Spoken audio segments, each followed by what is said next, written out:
Huy, đứng lên đọc bài cho cả lớp nghe.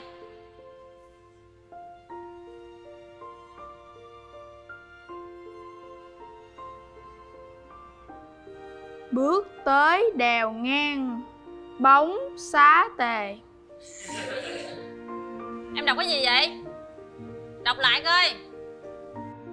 Bước tới đèo ngang bóng xế tà, cỏ cây chen lá đá chen hoa lang thang. Im lặng. Em giỡn mặt với cô hả? Về nhà chép phạt 50 lần bài này cho cô.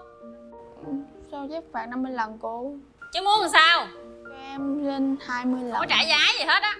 Ngồi xuống đi.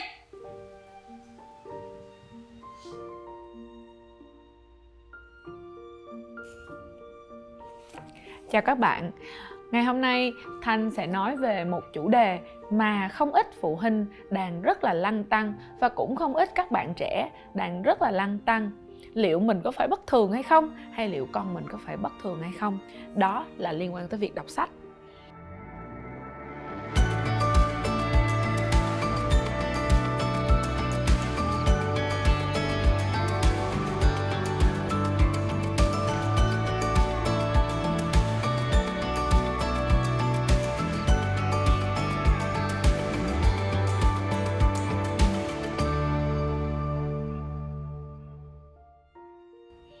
Rất là nhiều người đã luôn luôn suy nghĩ rằng là tại sao việc đọc sách là một cái điều rất là tuyệt vời, nhưng mà mình lại không thể đọc sách. Để Thanh giải thích cái từ không thể đọc sách này nhé. Có thể không thể đọc sách ở đây đang có nghĩa rằng là mỗi khi cầm quyển sách lên, chúng ta cứ nhìn thấy chữ là hoa cả mắt. Đó là từ mà rất là nhiều người đã sử dụng, là những cái người học viên của Thanh hoặc là những người khách hàng của Thanh đến để Thanh trị liệu. Họ đều có những cái cụm từ rất là chung về việc đọc sách. Nhìn thấy chữ là hoa cả mắt, hoặc là cứ nhìn thấy chữ là đầu óc bấn loạn, hoặc là cứ nhìn thấy chữ là lại nghĩ tới một chuyện khác, hoặc là đang đọc cái trang này thì đâu chữ nó đi đâu mất tiêu rồi, mờ không có nhìn thấy được nữa. Đó là những cái lời mà những cái bạn mà có cảm giác giống như là tại sao mình không thể nào đọc sách được hay trải nghiệm qua. Thì thực tế cái triệu chứng này nó là gì?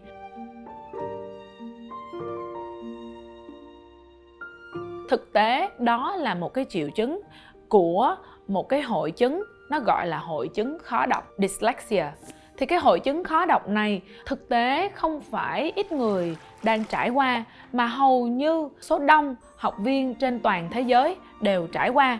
Mà nếu như Thanh nói không nhầm thì không dưới 80% các em đang trải qua việc này. Thực ra có một số cái nghiên cứu họ nhận thấy rằng là cái hội chứng khó đọc này thì nó có liên quan đến với một cái hội chứng khác, đó là hội chứng rối loạn tăng động mất tập trung. Nhưng trong cái video khác là Thanh đã nói về cái hội chứng rối loạn tăng động mất tập trung này rồi. Thì trong video này Thanh chỉ tập trung nói về cái hội chứng khó đọc này thôi. Khi chúng ta ở trong cái trạng thái khó đọc, những người khác sẽ chụp mũ và nói rằng chúng ta lười không chịu đọc sách. Và đặc biệt là những cái quyển sách dày cộm, hoặc là quyển sách toàn là chữ. Thì đây là những cái thứ mà gần như chúng ta rất là sợ hãi khi chúng ta đi học. Bởi vì nhìn thấy sách dày và nhìn thấy chữ nhiều là đã thấy đầu óc bấn loạn lên hết cả rồi, đúng không nào? Thực tế, hội chứng rối loạn khó đọc này lại là một cái hội chứng mà rất là hay làm gián đoạn trong cuộc sống của chúng ta. Thậm chí là khi chúng ta không còn ngồi trên ghế nhà trường, khi chúng ta lớn lên rồi, cái việc đọc nó lại trở thành một cái việc cực kỳ quan trọng khi chúng ta cần phải có thêm những kiến thức mới. Hoặc nếu chúng ta làm việc thì chúng ta lại cần phải đọc những cái báo cáo. Hội chứng khó đọc này nó sẽ dẫn cho chúng ta tới một cái vấn đề khác, đó là khó viết. Bởi vì khi chúng ta khó đọc, trong não của chúng ta từ ngữ nó không có được liên thông với cái phần âm của từ ngữ, cho nên đôi khi chúng ta rất là dễ viết sai lỗi chính tả, hoặc là câu trước câu sau nó bị nhập nhằng với nhau, hoặc là chữ này lại viết thay vào chữ khác, hoặc là chúng ta bị bỏ mất chữ khi chúng ta viết. Cho nên cái hội chứng khó đọc này nó thường hay liên kết với một cái hội chứng, đó là khó viết. hai cái hội chứng này lại là hai cái hội chứng mà kết nối với nhau như vậy, thì các anh chị có thể tưởng tượng và các bạn cũng có thể tưởng tượng là thường chúng ta có những cái vấn đề trong quá trình viết lách và đọc như thế nào rồi đấy.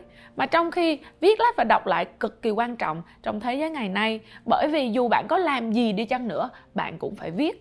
Dù bạn có làm gì đi chăng nữa, bạn cũng phải đọc. Rất là nhiều người thì họ chỉ tập trung vào cái việc đi luyện đọc nhanh và đi tìm kiếm những cái cách để làm sao cho mình có thể nhanh chóng mà đọc xong một cái quyển sách, hoặc là nhanh chóng mà hiểu những cái quyển sách đó. Nhưng thực tế sâu bên trong cái vấn đề không thể đọc nhanh hay là không thể hiểu được hết ý, đó chính là cái hội chứng rối loạn khó đọc này.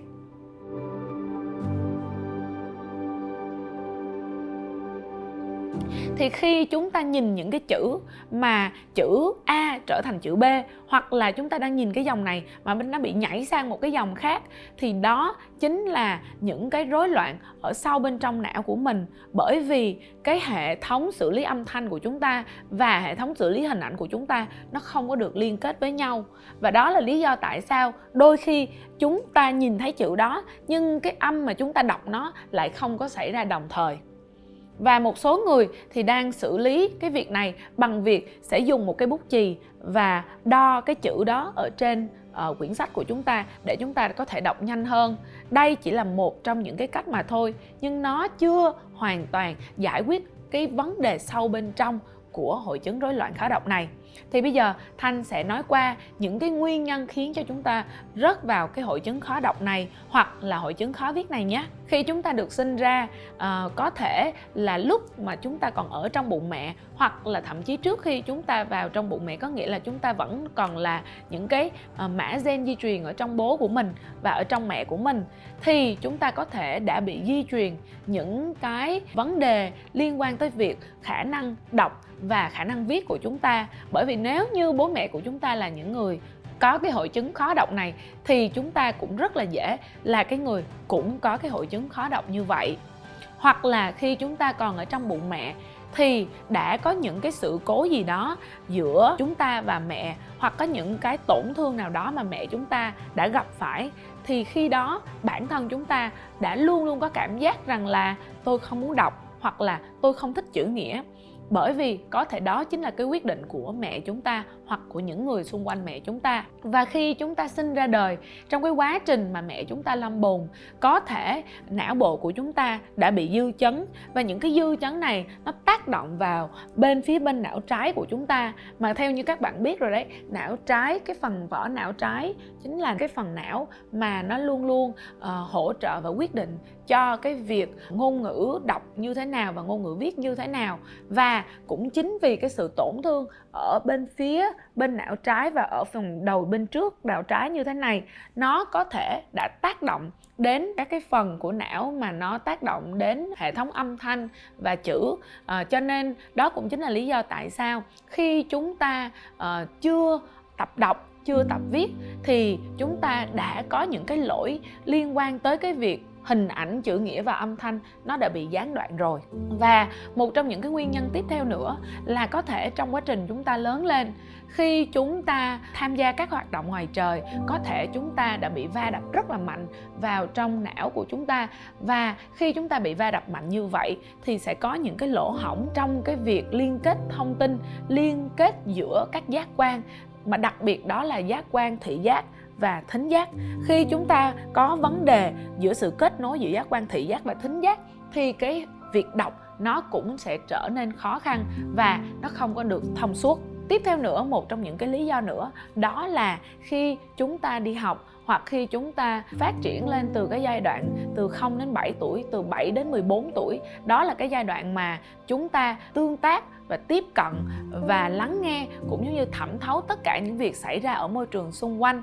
Thì trong cái giai đoạn này rất có thể là đã có một cái sự cố gì đó xảy ra trong gia đình chúng ta, hoặc một cái sự cố gì đó xảy ra ở trong trường học, mà đặc biệt là trường học. Khi đó bạn đã có cái ác cảm với việc đọc bởi vì cái việc đọc đó vô nghĩa đối với bạn chẳng hạn, hoặc là bởi vì đã có một cái sự cố mà có thể thầy cô la mắng bạn, hoặc là một bạn nào đó đã bị la mắng đến mức mà cái bạn đó phải ném sách ném vở đi, hoặc là bạn đó đã đưa ra quyết định rằng là tôi không muốn đọc nữa bởi vì cái việc đọc này nó quá nhàm chán, hoặc nó quá bực bội, nó quá đau khổ đối với tôi chẳng hạn, hoặc đó cũng chính là cái quyết định của bạn. Cho nên kể từ thời điểm đó trở về sau, bạn cảm thấy cái việc đọc là một cực hình đối với mình. Đó cũng chính là lý do tại sao bất kể thời điểm nào bạn chỉ cần cầm quyển sách lên là bạn đã thấy đó là cực hình rồi. Thì qua đây là một số cái ví dụ, một số cái lý do mà Thanh nêu ra. Bạn cũng có thể tìm đọc thêm trong cái quyển sách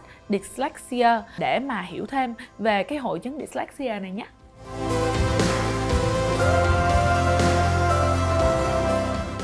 Bật mí cho các bạn biết rằng là cũng có rất là nhiều người trên thế giới họ có cái hội chứng dyslexia này, giống như là tỷ phú Bill Gates, hoặc là một số những cái tên tuổi khác giống như là Picasso, giống như là Leonardo da Vinci. Đó là những cái tên rất là nổi tiếng.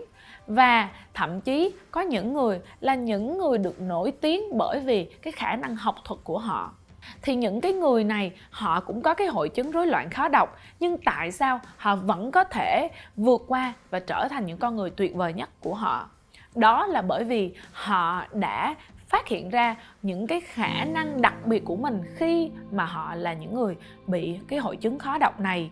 Bởi vì khi chúng ta có cái hội chứng khó đọc thì não bên phải của chúng ta, hoặc là cái phần sáng tạo trong cơ thể của chúng ta sẽ hoạt động nhanh hơn và mạnh hơn so với những người khác. Bởi vì chúng ta luôn luôn để những cái hình ảnh nó xuất hiện trong đầu mình, những cái biểu tượng xuất hiện trong đầu mình. Đó cũng chính là lý do tại sao mà những cái người có hội chứng rối loạn khó đọc, họ nếu biết sử dụng cái trí tưởng tượng của mình, nếu biết kích hoạt sử dụng hình ảnh để ghi nhớ những cái thông tin, những cái phần chữ nghĩa, những cái phần ngôn từ, thì họ có thể nhớ được cái nội dung khi họ đọc sách một cách lâu dài và không bao giờ có thể thay đổi được.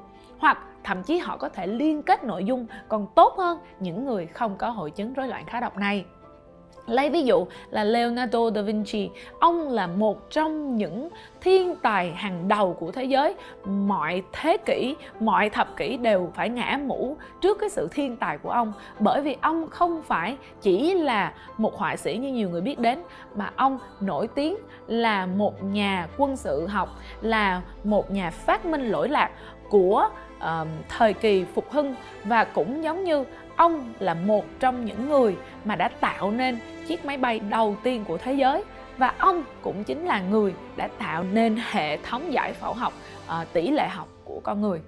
Và thế thì ông đã giúp mình đọc sách được nhiều bằng cách nào?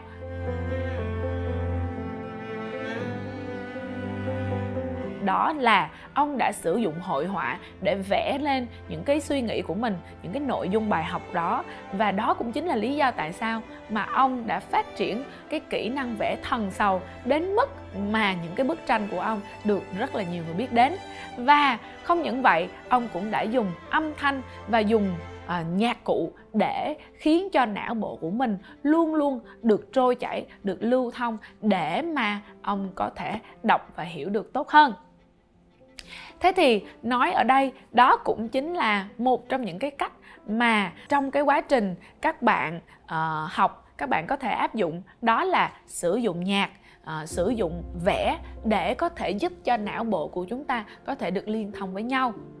Và một trong những cái giải pháp khác mà nó có liên quan tới một trong những cái nguyên nhân khiến cho chúng ta khó đọc, đó là cái việc dư chấn. Những cái dư chấn trong quá trình chúng ta lớn lên đã khiến cho não bộ của chúng ta đã bị ảnh hưởng, cho nên thông tin nó không có được lưu thông với nhau. Đó chính là cái cách mà chúng ta sẽ vận động cơ thể của mình theo một cái cách nhất định. Ví dụ như bạn có thể tham gia các cái hoạt động chân tay của mình, hoặc là leo trèo, hoặc là lăn lê bò lết ở trên đất. Và những cái động tác lăn lê bò lết tứ chi này, nó là một trong những cái cách để giúp cho não bộ của chúng ta nó liên thông với nhau và có thể kích hoạt lại những cái phần đã bị ảnh hưởng trong cái quá trình như khi chúng ta lớn lên mà chúng ta gặp phải. Và có một cái lý thuyết khác về não bộ của chúng ta, đó là lý thuyết não bộ chúng ta đàn hồi, có thể thay đổi và có thể điều chỉnh được. Và áp dụng cái lý thuyết não bộ chúng ta có thể đàn hồi, có thể điều chỉnh được, đó chính là cái cụm từ neuroplasticity. Cái cụm từ này các bạn có thể tìm hiểu ở bên dưới cái link bên dưới ha. Mình đã có để cái link ở bên dưới, bạn cũng có thể tìm hiểu thêm. Thì trong cái kiến thức và trong cái lý thuyết não đàn hồi này thì các nhà khoa học tư duy, các nhà khoa học tâm trí, họ đã chỉ rõ ra rằng não bộ của chúng ta nó có thể được điều chỉnh, và bất kỳ một cái ảnh hưởng, một cái tổn thương nào cũng có thể được điều chỉnh qua thời gian bằng các tác nhân của môi trường ở bên ngoài. Nếu như chúng ta có những cái tác nhân môi trường tốt thì não của chúng ta cũng sẽ được đàn hồi theo một cái kết quả tốt. Và nếu như môi trường bên ngoài có những cái tác động xấu thì não bộ của chúng ta cũng sẽ bị ảnh hưởng theo cái kiểu như vậy. Cho nên khi chúng ta hiểu được cái nguyên tố này thì cũng nhờ vào các cái ngành khoa học tâm trí như là NLP, lập trình ngôn ngữ tư duy, cái ngành khoa học như liệu pháp dòng thời gian và các ngành khoa học khác để khai phá tiềm năng của con người, thì chúng tôi là những chuyên gia đã sử dụng những cái phương pháp này để đi sâu vào bên trong con người và để cài đặt lại những cái thông điệp nó đã bị cài đặt sai bên trong cơ thể, và đưa vào những cái tác nhân tích cực khiến cho não bộ của chúng ta điều chỉnh, hoặc khiến cho cơ thể của chúng ta nó sẽ kích hoạt lại tứ chi và kích hoạt lại những cái phần mà nó đang bị kiềm chế lại, hoặc những cái phần mà nó đang bị tổn thương, để đưa nó về trở lại với trạng thái tối ưu nhất. Và một trong những cái cách đó chính là thực hiện những cái bài tập brain gym, những cái bài tập não bộ mà bạn cũng có thể tìm hiểu trong một số các cái phương tiện truyền thông. Có nghĩa là bạn có thể lên trên Google và bạn tìm hiểu brain gym là gì và làm thế nào để thực hiện được brain gym nhé. Thì để mà chúng ta thực hành brain gym, trước hết chúng ta phải đưa cơ thể của chúng ta vào trong một cái trạng thái tối ưu nhất.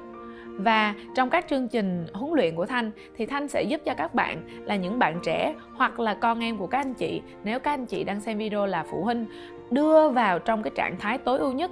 Sau đó sử dụng những cái hoạt động, những cái hành vi cụ thể để kích hoạt lại não bộ của chúng ta. Sử dụng phương pháp Brain Gym và phương pháp Educate. Brain Gym và Educate là hai cái phương pháp giúp cho não bộ của chúng ta được kích hoạt trở lại với cái khả năng tối ưu nhất của nó, và rồi từ đó sẽ giúp cho cơ thể của mình luôn luôn có thể nhìn thấy chữ cái và âm thanh một cách liên thông với nhau, hoặc là luôn tập trung vào việc đọc sách. Và bên cạnh đó nữa, sâu sắc hơn, và đó cũng liên quan tới cái nguyên nhân mà Thanh đã từng nói, đó là chúng ta có thể bị tổn thương bởi những cái sự kiện trong quá khứ khiến chúng ta đưa ra quyết định là không muốn đọc nữa, hoặc không muốn nhìn những chữ cái này nữa. Thì chúng ta sẽ được đưa vào trong một cái trạng thái, và chúng ta phải được đưa trở về trong cái trạng thái, trong cái sự kiện cũ đó, và chúng ta cập nhật lại những cái suy nghĩ, những cái hiểu biết của mình để nhận ra rằng là việc đọc là tối ưu, việc đọc là tuyệt vời. Còn rất là nhiều nguyên nhân khác mà nó có thể dẫn đến cái hội chứng rối loạn khó đọc này, hoặc là hội chứng rối loạn khó viết. Và kèm theo những cái nguyên nhân đó là những cái giải pháp khác nhau, là những cái kỹ thuật khác nhau. Mà nếu như chúng ta có nhu cầu để biết những cái giải pháp này, chúng ta có thể để lại comment ở bên dưới, hoặc là gọi ngay đến số hotline của chúng tôi để tìm ra những cái giải pháp nào sâu rộng nhất và cũng giống như hiệu quả nhất, mà bất kể một bạn trẻ nào hoặc bất kể một bạn nào cũng có thể nhận được cái giải pháp đó qua cái việc tham gia những cái chương trình học cùng với chúng tôi, hoặc là nhận được sự tư vấn trực tiếp của Giang Thanh. Hẹn gặp lại các bạn trong video sau. Bye bye!